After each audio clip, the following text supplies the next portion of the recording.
This video, we're going to set up your settings of your membership sites area. So once you're in the memberships area, click on the settings cog on the left-hand side. And the first one we're going to do is set the site details.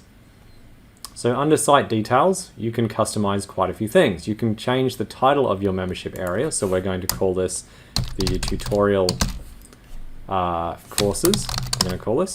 So that might be your business name and courses.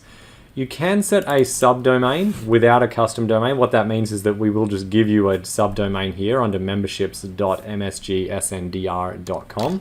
So for example, you could make that exactly what your name was. Okay, and it will come up as tutorialcourses.memberships, etc. Pop in your support email and your support number if you choose. Okay, so let's keep going now with the branding setup. And I'll show you some shortcuts to help you get started here. So you likely already have a logo and you want to get this into the correct dimensions for your branding. Okay, so one way that you can do that if you're not too savvy with resizing your existing logo is to use a free tool that we can recommend called Canva. So canva.com, you can sign up for a free account. And what you can do here is simply create this custom dimensions here and type in the dimensions you want. In this case, we're doing 640 by 640 and go create new design. And then from there, you can choose to click on this uploads button on the left and then drag and upload your logo into the platform and then select that. Otherwise, you'll find that Canva has a lot of templates that you can use to create your own logo that you might like to incorporate. So in this case, we're going to choose this one here. You can see we can just customize the text, and then you can change the colors to whatever you like them to be. So that's just a quick example there, and I could make that a little bit bigger, like so. Right, and then once you've done that, you can download the image. Just download it as a PNG is fine. Once you've done that, head back to your membership settings, select image, upload a new file, choose the file that you just created, and hit upload.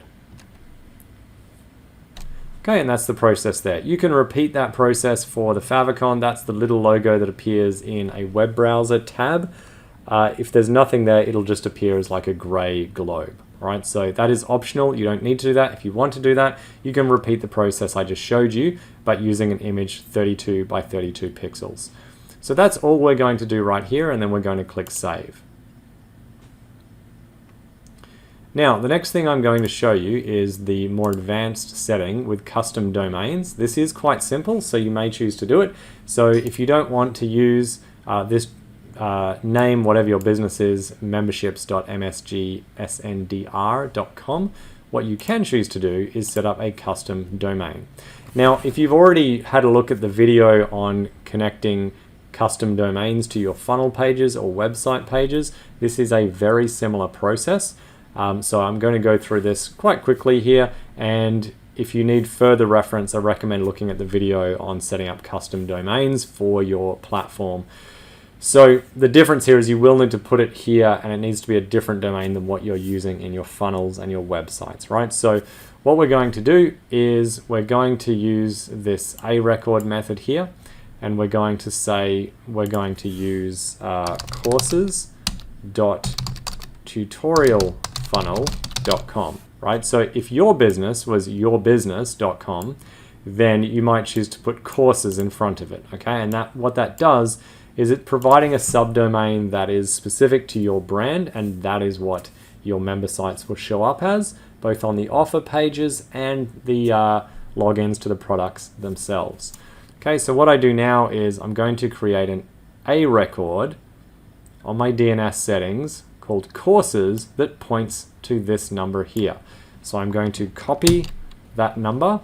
I'm going to go into my domain DNS management for that funnel, for that domain. Now this is a GoDaddy example. It would vary for different providers. And what I'm going to do is I'm going to add an A record. The host is courses and points to this. All right, so this is slightly different depending on what your domain registrar's information is. Sometimes you need to put the whole detail in here. With GoDaddy, you just put in the subdomain itself. Okay, and then we go save, and that is done. This does need to propagate, but usually it's fairly well instantaneous. Even having waited just a couple of moments here, if I hit save on this, there you go, it has accepted it.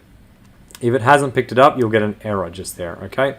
And then we just go back, and that is how you set up your settings for your site details and your custom domain.